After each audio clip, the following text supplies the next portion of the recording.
Want to know what makes someone who is pulling away suddenly obsessed with you again? It's not double texting them, and it's definitely not asking them what's wrong for the 5th time today. Most people do the exact opposite of what actually works, and they end up pushing that person even further away. Listen to me carefully, because what I am about to tell you is going to change how you handle relationships forever. Picture this. You meet someone, and at first everything is absolutely perfect. I'm talking about the good morning texts right when you wake up, the late night phone calls where you talk for 3 hours, but it only feels like 10 minutes. They make you feel seen. They make you feel special. You actually start to think, wow, this might be the one. And then, seemingly out of nowhere, something shifts. It doesn't happen with a massive fight. It doesn't happen with a dramatic breakup. It's much quieter than that. One morning, you wake up, and there is no good morning text. Your brain immediately tries to protect you. You tell yourself, oh, they're probably just running late for work. They overslept. It's fine. But then it gets to lunchtime. Still nothing. 2 p.m. rolls around. 4 p.m. You open Instagram, and you see they just watched your story. They also liked a mutual friend's post 20 minutes ago. That's when the heavy, sinking feeling hits your stomach. They are on their phone. They have the time. They are just actively choosing not to talk to you. So what do? You start typing a message. You delete it. You type it again. You try to play it cool. You send something casual like, hey, how's your day going? And then you wait. You stare at the screen. You put your phone face down on the table. Then flip it back over 5 seconds later to see if it vibrated. 3 hours later they reply, good, busy, that's it. 2 words, no question asking about your day, no explanation. This is what we call a breadcrumb. It's a lazy, low-effort response designed to keep you on the hook without giving you any real connection. You sit there over-analyzing those 2 words. You read them out loud in different tones, trying to find some hidden affection.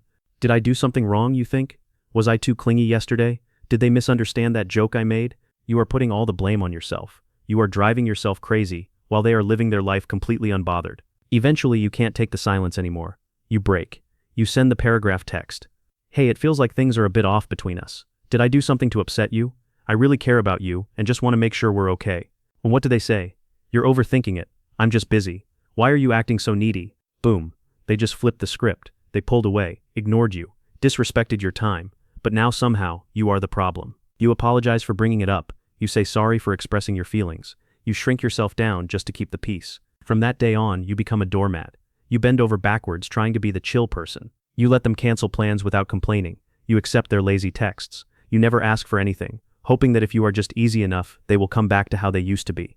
Real talk. That is the exact moment they lose all respect for you.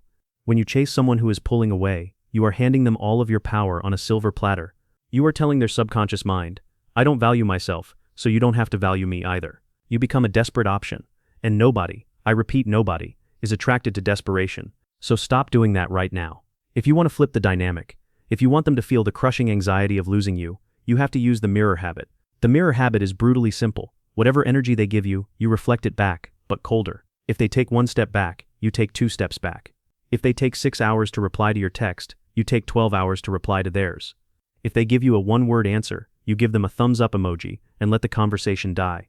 You don't get angry, you don't act hurt, you just match their level of investment exactly. And if they pull away completely, you enter ghost mode. No watching their stories, no liking their posts, no asking mutual friends how they are doing.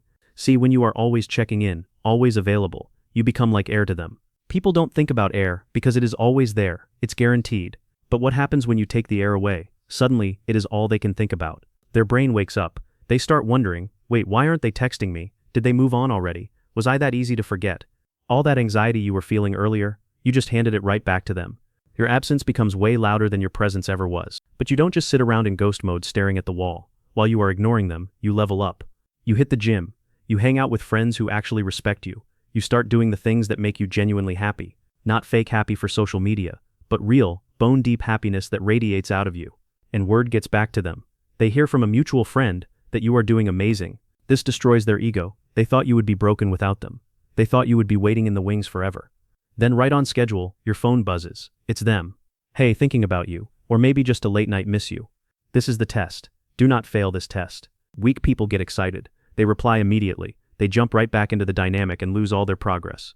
You are not going to do that. You are going to leave them on read. If they really regretted losing you, they would show up properly. Breadcrumbs are for pigeons, and you are not a pigeon. And here is the ultimate plot twist. By the time they actually realize what they lost, you will look at them and feel absolutely nothing. You'll realize that the person you became while they were gone is too good for the person who left. Pick one thing today. Just one. Next time they take hours to text, you take double. Do it once. Watch the power dynamic flip instantly. If this helped you, hit subscribe. You just got this playbook for free. The least you can do is click one button. You've got this.